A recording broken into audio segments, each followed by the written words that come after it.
કે એમનું થોટ હતું weakness is a death, strength is a power. એટલે ટર્નિંગ પોઈન્ટ કોરોના કાળને કહી શકાય કે જેમાં વિચારેલું કે અહીંયાથી કોરોના કાળ છે તો ઘરે ભાગી જાય હંમેશાની માટે.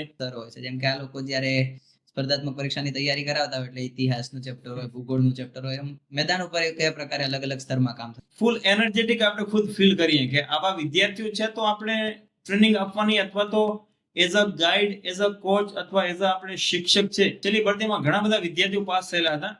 એપ્રોક્સ 150 જેવા પોલીસ કોન્સ્ટેબલમાં પાસ થયેલા છે, 20 જેવા પીએસઆઈ ની ભરતીમાં પાસ થયેલા છે અને 15 થી 16 જેવા વિદ્યાર્થીઓ છે એ એએસઆઈ ની પરીક્ષામાં પાસ થયેલા છે, 5-7 જેવા પીઆઈ ની એક્ઝામમાં પાસ થયેલા છે. તો એક શિક્ષક તરીકે આપણને આમ કોલર જડાવવાનું મન. ખરેખર જો 2024 માં એક પ્રશ્ન તમને મારે પૂછવો, 24 માં હજુ કે જૂજ દિવસો બાકી રહ્યા છે, હવે એક પ્રશ્ન મારે તમને એવો પૂછવો કે જો જયશ્રી કોચ ન હોત તો જયશ્રી કોણ હોત?